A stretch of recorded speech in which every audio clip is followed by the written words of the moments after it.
Ce programme vous est proposé par Easy Cargo Freight International. Le monde est à vous.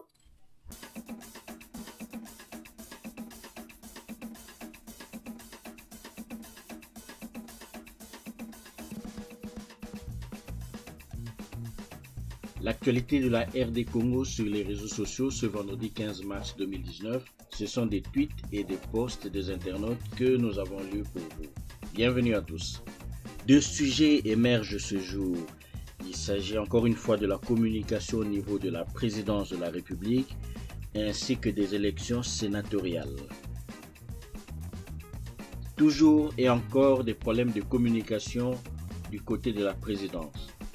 Charles Djoumou-Simba est consterné par la prestation du président Félix Tshisekedi Tshilombo à Nairobi. Il s'est fendu d'un post Facebook sans appel. Qu'on se permette de telles légèretés au niveau national passe encore, quoique, mais donner piteusement le président de la République en spectacle sur la scène internationale par le biais de France 24 TV, cela me révulse, me scandalise profondément. Ce n'est plus de l'amateurisme seulement, c'est de l'incivisme, voire de la trahison. La RDC mérite mieux. J'ai été le conseiller en communication et presse du Premier ministre Tshisekedi. Jamais je ne l'ai livré en pâture à des journalistes sans avoir eu à le préparer. Ce n'était jamais facile, car Dieu seul sait combien mon patron était non seulement un sphinx, mais surtout un fauve. Ressaisissez-vous, chers confrères, et prouvez-nous professionnellement que vous êtes à la hauteur de la confiance que le président a placée en vous. On note également aujourd'hui ce qui ressemble bien à un coup de tonnerre dans le ciel politique congolais, c'est l'incapacité de l'UDPS à faire élire des sénateurs malgré ses députés provinciaux. Les résultats sont sans appel, citant Yolande Elebe Mandembo, l'écrivaine congolaise. Paulette Kimuntu les affiche sur Twitter.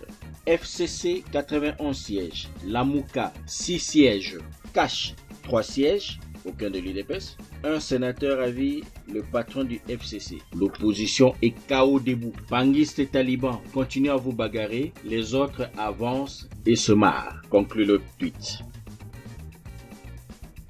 Comme on le voit, le PPRD a raflé la mise. Ces résultats font bondir les internautes. Florilège, émérite Patrick Olenga. Pour les élections sénatoriales, notre cher @UDPS avait des députés provinciaux quasiment partout. 12 à Kinshasa, 0 élu. 7 au Kasaï, 0 élu. 8 au Kasaï central, 0 élu et j'en passe. Le deal était-ce pour une seule personne au détriment des autres? Je passais simplement, conclut-il. Michael Chibangu, les députés provinciaux votent pour les membres des bureaux des assemblées provinciales, ils votent pour les sénateurs et les gouverneurs. Une opportunité pour gagner de l'argent. Jacquemain Chabani, ancien secrétaire général de l'UDPS. Vote atypique des élus UDPS de Kinshasa et du Kasaï, le mal est profond et nécessite une attention particulière. La journaliste Rachel Kitsita rapporte les propos de Peter Kazadi. Fort de ses 12 députés provinciaux, l'UDPS n'a aucun sénateur après dépouillement. Maître Peter Kazadi confirme qu'il y a eu corruption. Il faut changer le mode de vote. Les députés ont voté pour leur ventre, dit-il. Tout en exprimant son dégoût, Ted Bélécha estime qu'il faudra du temps pour balayer l'actuelle classe politique. Voici ce qu'il déclare sur Twitter. Une classe politique pourrie sans âme ni conviction qui sera balayée avec le temps. C'est un travail qui se fera dans le temps. 3 à 4 législatures, vous pouvez être sûr, nous ferons ce travail-là. Il y va de l'intérêt de notre pays. Merci de nous avoir suivis. À la prochaine.